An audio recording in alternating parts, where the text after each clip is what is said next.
Financial Innovation atau inovasi keuangan. Mari kita bahas lebih detail mengenai beberapa aspek utama dari inovasi keuangan.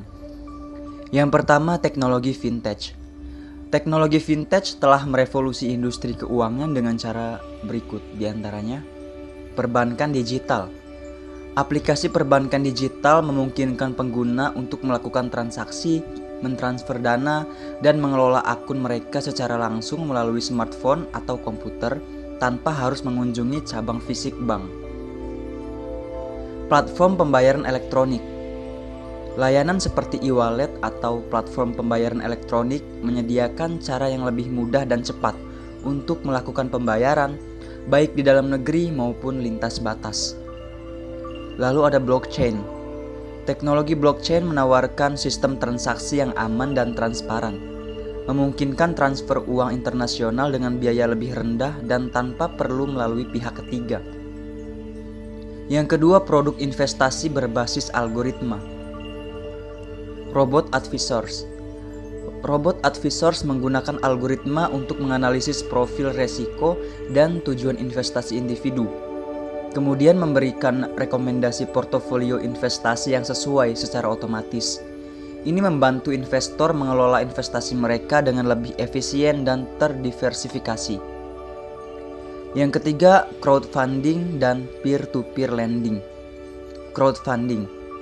Platform crowdfunding memungkinkan pengusaha atau individu untuk mengumpulkan dana dari sejumlah kecil investor yang tertarik pada proyek mereka. Ini memperluas akses ke modal bagi banyak orang yang sebelumnya sulit untuk memperoleh pinjaman dari bank tradisional. Peer-to-peer lending. Peer-to-peer lending menghubungkan peminjam langsung dengan pemberi pinjaman, biasanya melalui platform online. Ini memungkinkan individu untuk mendapatkan pinjaman dengan suku bunga yang lebih kompetitif dibandingkan dengan lembaga keuangan tradisional. Yang keempat, keuangan inklusif. Bank mikro. Bank mikro atau lembaga keuangan mikro menyediakan layanan perbankan dasar kepada masyarakat dengan pendapatan rendah yang seringkali tidak dilayani oleh bank konvensional.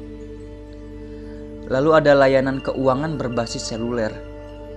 Layanan keuangan berbasis seluler memungkinkan individu untuk melakukan transaksi perbankan melalui ponsel mereka, bahkan di daerah yang terpencil atau di mana infrastruktur perbankan konvensional kurang berkembang.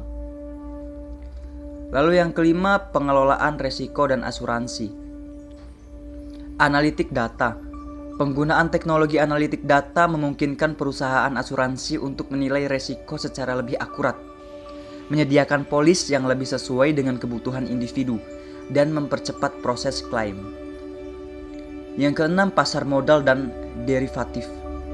Derivatif. Instrumen derivatif seperti opsi dan futures memungkinkan investor untuk mengelola risiko secara lebih efektif dan mendiversifikasi portofolio mereka.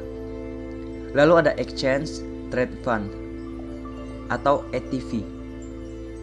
Menyediakan cara yang mudah bagi investor untuk mengakses berbagai kelas aset seperti saham, obligasi, atau komoditas dengan biaya transaksi yang lebih rendah dibandingkan dengan investasi langsung dalam aset tersebut.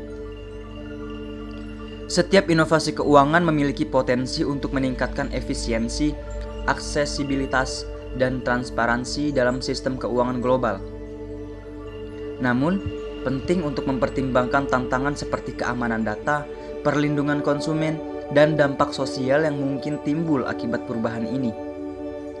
Regulasi dan pemantauan yang tepat diperlukan untuk mengelola resiko dan memastikan manfaat yang maksimal dari inovasi keuangan ini. Terima kasih.